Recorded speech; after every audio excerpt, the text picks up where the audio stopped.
it's doing the other way. Oh.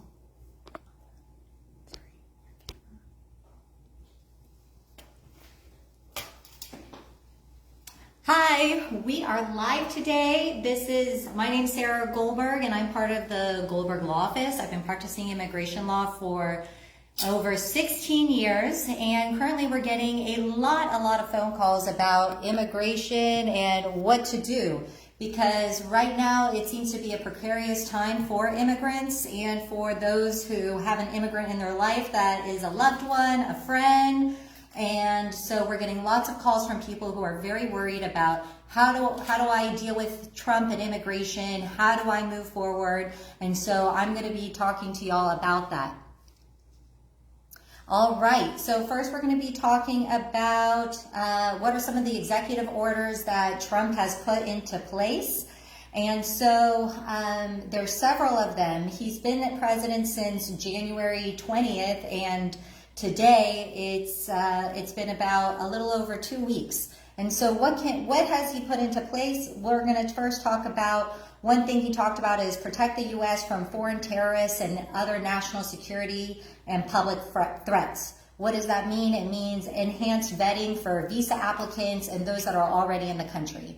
During the Biden administration, I had many individuals who were sponsoring a spouse. And so many of my spouse cases, we were able to secure approvals for our clients without the need for an interview. So the fact that clients didn't even need to have an interview was a huge thing, because it just moved the process a lot faster for my clients.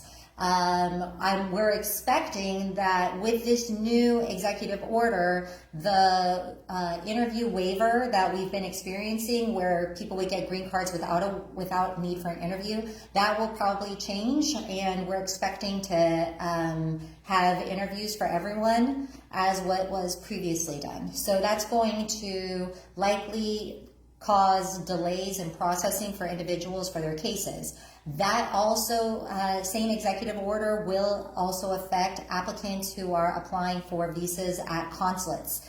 Any immigration lawyer will tell you that consular processing is certainly a challenging feat. Here at the Goldberg Law Office, we do assist folks with consular processing at their individual consulates or embassies in their home countries or the country in which they are currently residing. And the experience with that is normally it already takes a very long time to process, and some of the vetting and background checks that already take place are quite enhanced, more so I believe than what's done with immigrant applicants here in the United States.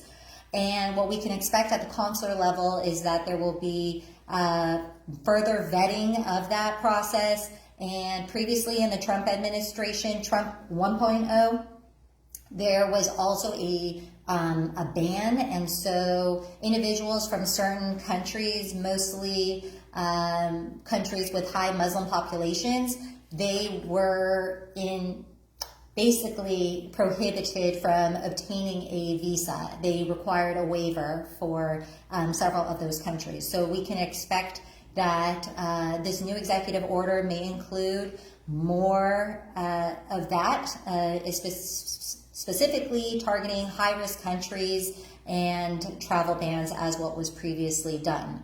And so even though that this is something new, I certainly would tell individuals, if you believe that your country might be at risk, your country of origin might be at risk, it's certainly a good idea to go and apply for a visa as soon as you can, because we don't know, as these orders are getting put into place and as more directions come from the top, from the White House, that can create more of a delay. So if you're wanting your loved one to come, it's certainly a good time to apply now. And that's if you're trying to apply for a visa at the embassy or consulate, or if you're trying to apply for any sort of benefit for a loved one who's already in the United States. If you've been thinking, I need to do this, but, and then you keep giving excuses, now is the time to stop with the excuses and to please go forward and apply.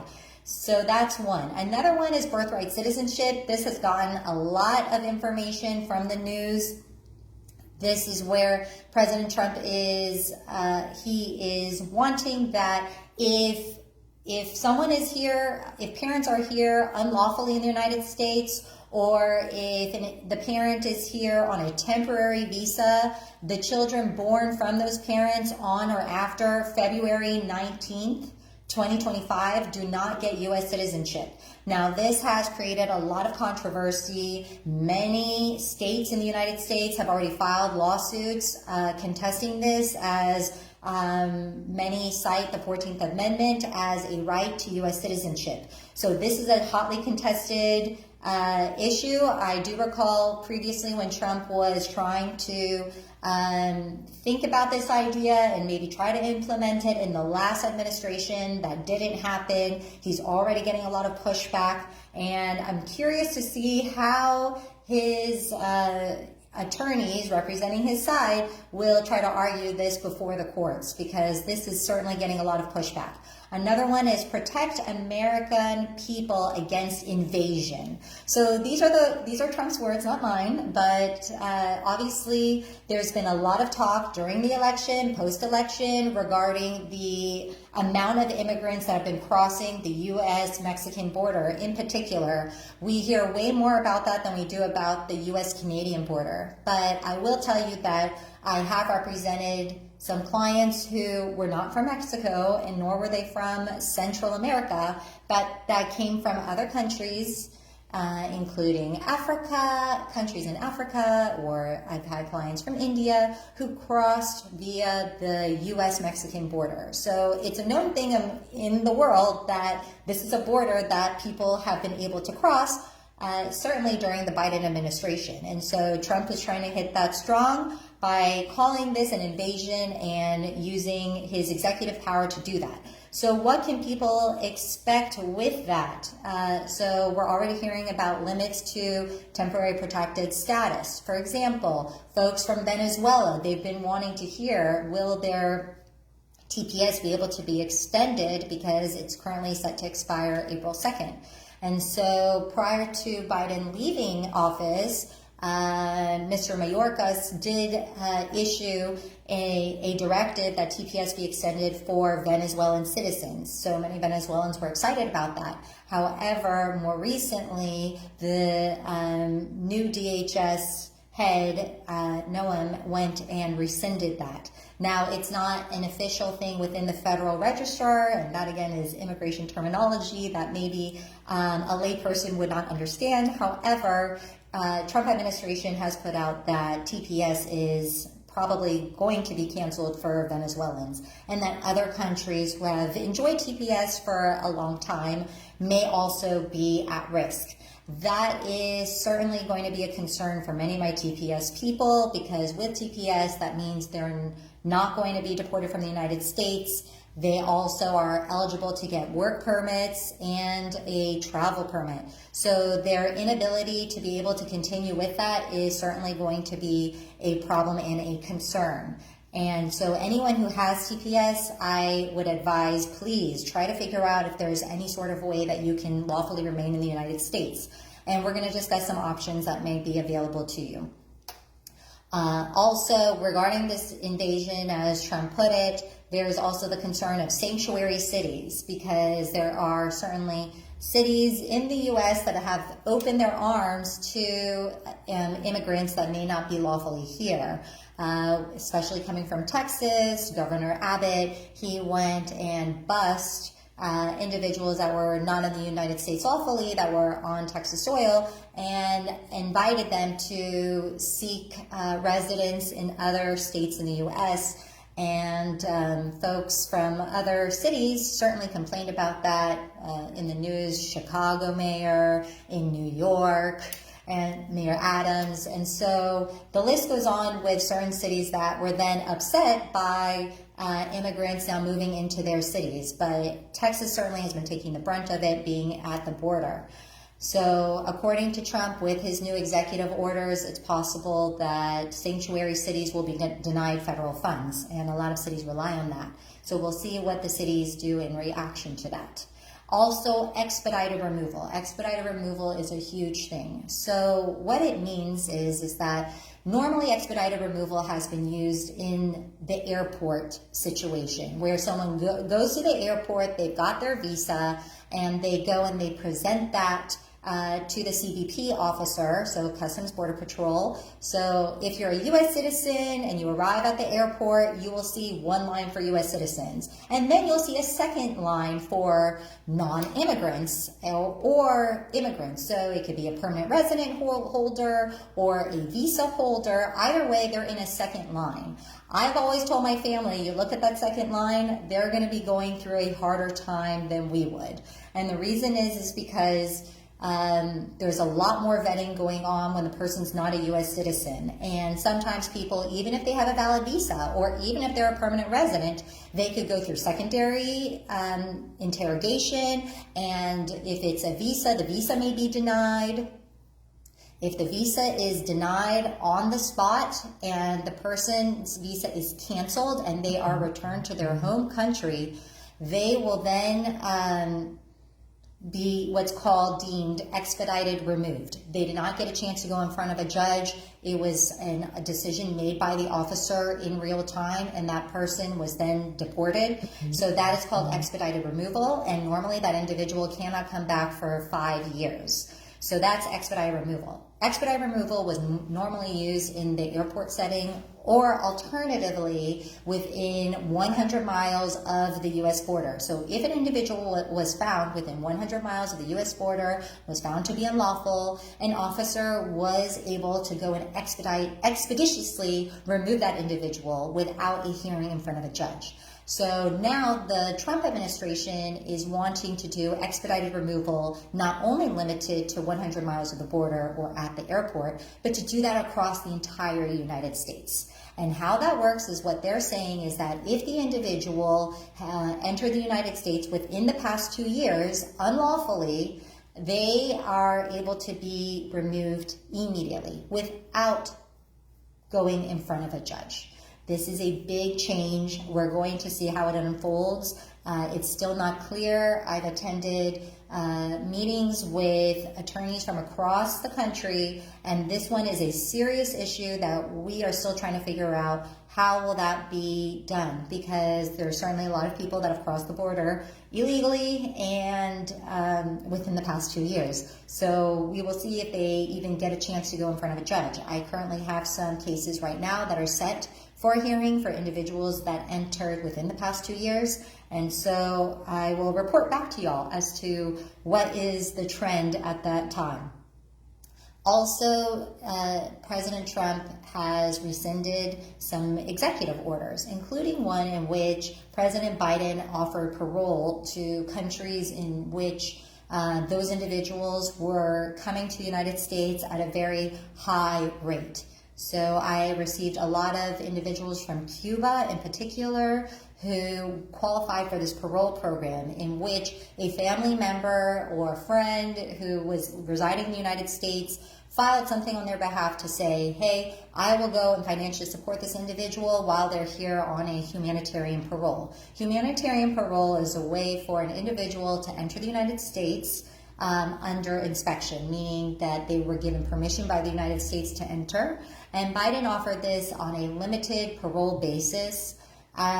You might imagine that lots of people applied for this, to the point that the Biden administration, originally they said we were going to do this on a lottery system, or first they said we're going to do it first come, first served. Whoever is applying, they'll go in that chronological order. However, the system became so inundated that they did partial. Half of the paroles that they offered were for people who applied in a chronological way, and the other half were administered through a lottery.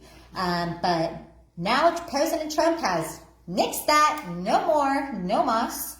And so unfortunately, people who have been waiting for that parole program are no longer going to be able to look forward to that.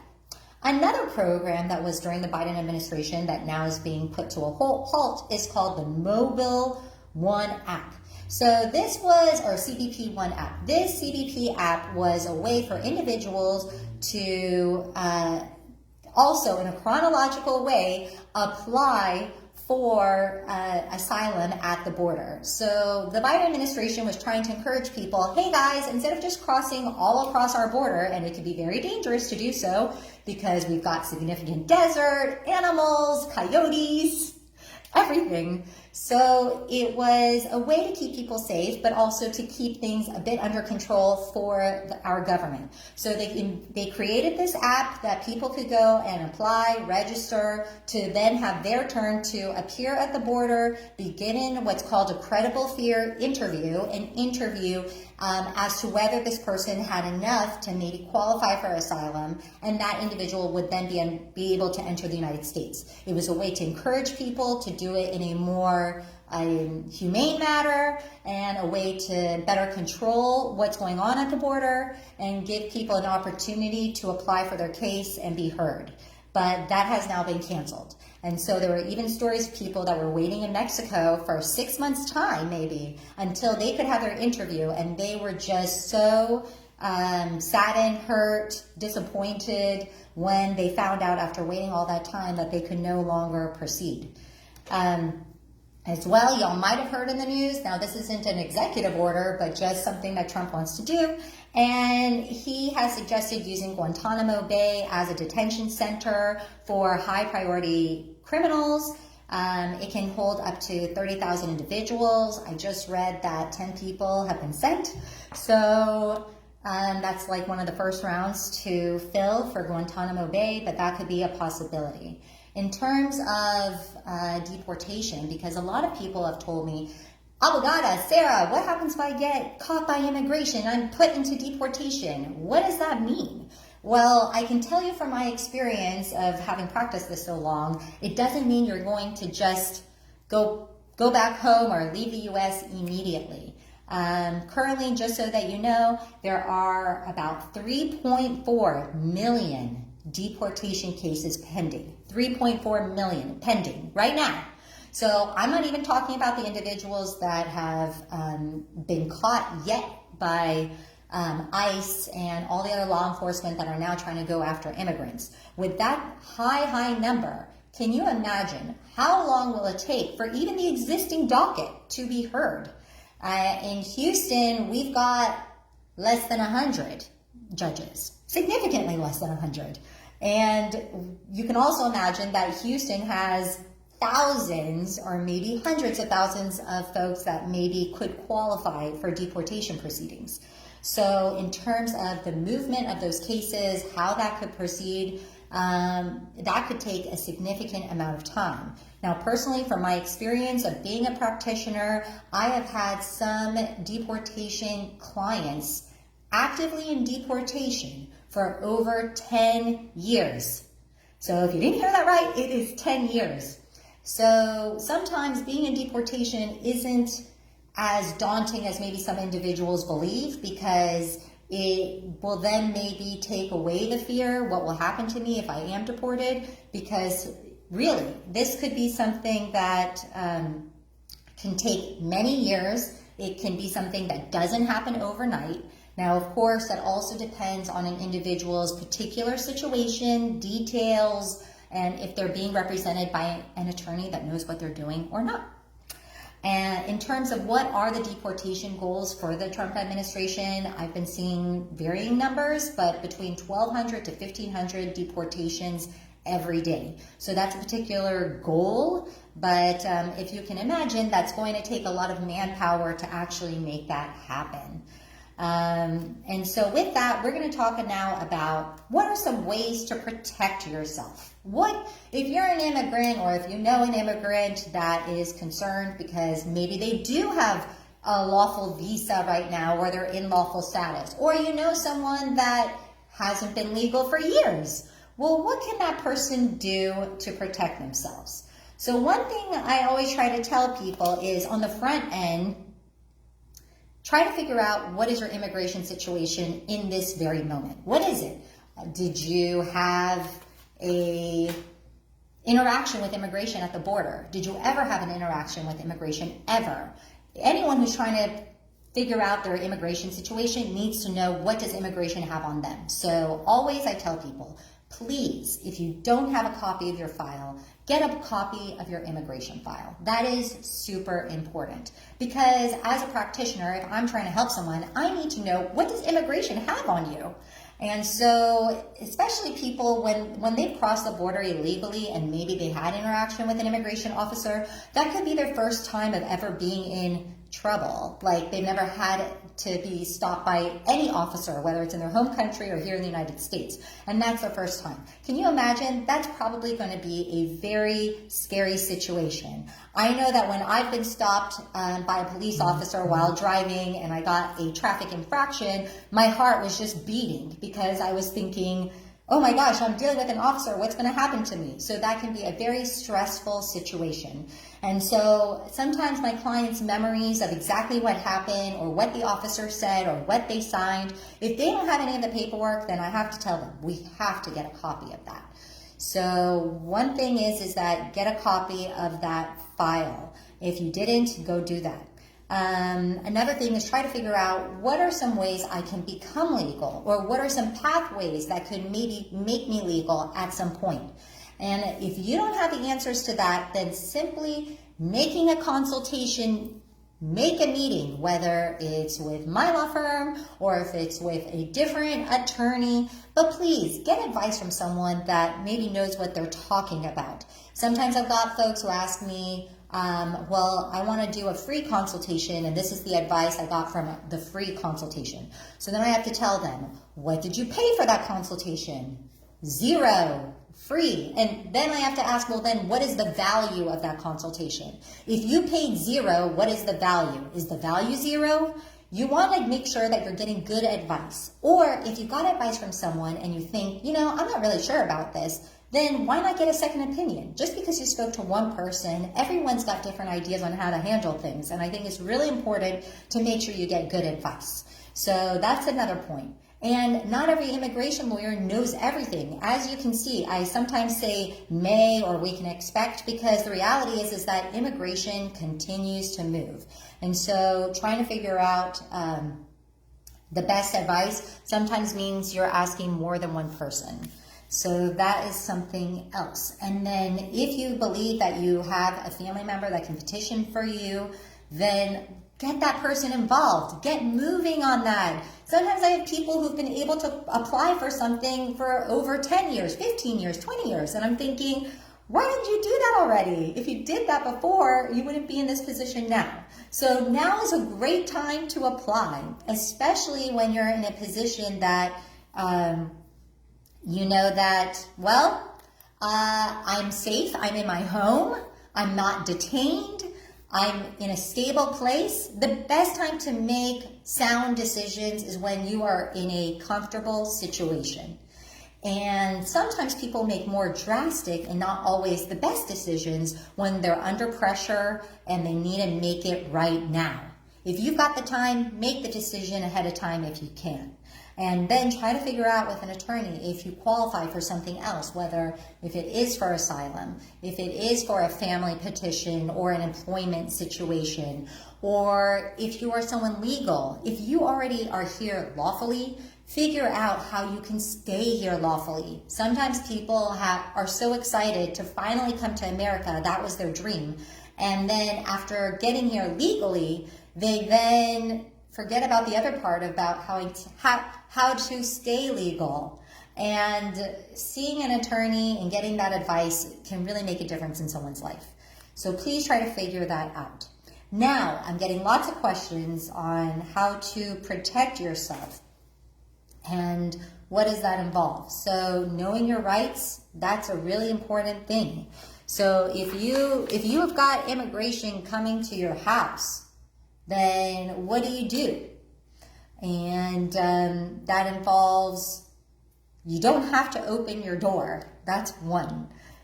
See if the officer that's presenting at your house, do they have a warrant? What type of warrant do they have? Is it an ICE warrant? Is it a warrant signed by a judge? If y'all didn't know, there's a big difference. There's a difference between an ICE warrant and a warrant signed by a judge. What does the warrant involve?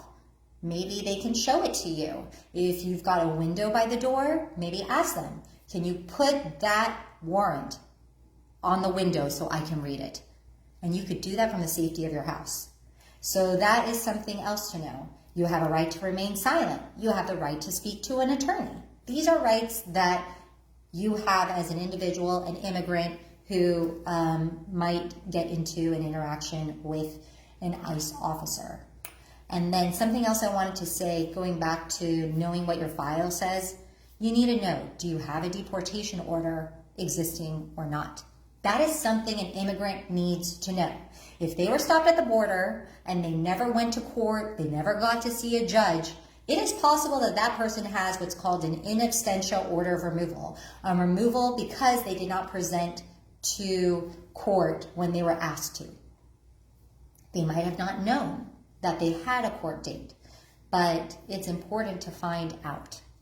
Okay, and with that, I think we've got some questions, and I'm going to bring my co-attorney here, Callie, who works with me on immigration, Team Immigration. This is our other attorney, Callie. Okay, so some questions we've been getting very frequently. One is, who is most at risk for deportation? Who is most at risk for deportation? Yes, Callie, that's a great question. So that goes back to one, do you have an existing deportation order? So that is something that I'm always asking people. They don't know sometimes, so then I have to say, we have to get a copy of your file. So one is, do you have an existing deportation order? And if you don't know, get a copy of your file. Lawyers can assist with that. Or you can try to do it on your own, of course. And then beyond that, please don't get into trouble with the law. If you get stopped by a police officer, a lot of the cities now have a relationship with ICE where they're able to provide information about an immigrant to ICE, and then ICE can notify if they're going to put a hold on that individual. And something just to know about in Harris County, and I'm sure many counties across the country, is that some judges criminal judges have been allowing people to leave custody without bond. It's called release on recognizance. And so they're being released without paying a bond. And if that person's an immigrant and is unlawful, even if they are released on bond or released on recognizance in criminal jail, if there is an ICE hold, that individual will likely be sent to an ICE detention facility and go through deportation. Okay, another one we've been getting frequently is, what should I do if ICE comes to visit me, whether it be at my house, at my work, at school? How should I act and what should I do? Yes, so we're getting a lot of those questions. We're getting them every day from lots of people. So I spoke just a bit about what happens if ICE comes to your house. So one is that you don't need to invite ICE into your house as a house guest. You don't have to open the door and let them in unless they've got a warrant from a judge. So make sure that they have that warrant. If they've got an ICE warrant, that may not allow them to enter your home. So just be sure that you know that. So that's one. Two, if they are coming to your school, is the school allowing them to enter? And that's something that maybe the school administration will need to learn more about and see what their rights are. It's possible that they may not have that right to actually enter without a judge order. So that's a really important rule. And then if you are being approached, like you said, I believe, like at work. So if you're being approached at work, again, you have a right to remain silent as an immigrant. You have the right to have an attorney. You don't need to provide your country identification documents. That is not a requirement unless, again, they've got a warrant for that. So always ask them, can I see your warrant? Can I see what you have on that? And I think that's a really good tool to have. Okay, and then kind of going off that, for a lot of people, they're asking what documents they should carry with them for their own protection so they can show ICE and prove status or approved visas. What should be carried with them? That's a great question, Callie. And yes, because I've been getting phone calls and I've been told by people, oh, ICE was in the middle of the streets and they were just asking for people's papers. That's a real thing that's happening. And, you know, as a U.S. citizen, I'm not thinking, I need to carry my U.S. passport with me everywhere. So what is it that you can maybe carry? So if an individual is out and about and they're worried, if you are worried and you are legal, then it's good to have your paperwork on you. It could be either having your visa in your passport, it could be your I-94 document if you are here on a particular status and you were issued a form from USCIS showing that you have valid status, carry a copy of that with you. Or if you're a permanent resident, have your green card on you. So these are things that you can do, or alternatively, if you want to take an image of it and have it on your phone because you're worried about maybe losing that document, that's something you can do as well. But especially green card holders, they should have their green card on themselves. Okay, I think that's all we have. That's all we have. Well, it was great speaking with y'all today about this Trump 2.0 and immigration. Know your rights. Here at Goldberg Law, we are happy to help however we can. This is uncharted territory for everyone involved, including us attorneys, but we're here to continue to advocate for our clients as best we can. And so feel free to reach out to us at our website, www.lawgoldberg.com, or you can give us a call, 713-942-0600, or check us out on Facebook, message us. We're happy to hear from you. And also check out our YouTube channel, Goldberg Law. We've been doing videos Tuesday tips at 2. We're going to be uploading this video there as well, and we look forward to speaking with y'all again in the future. Until next time.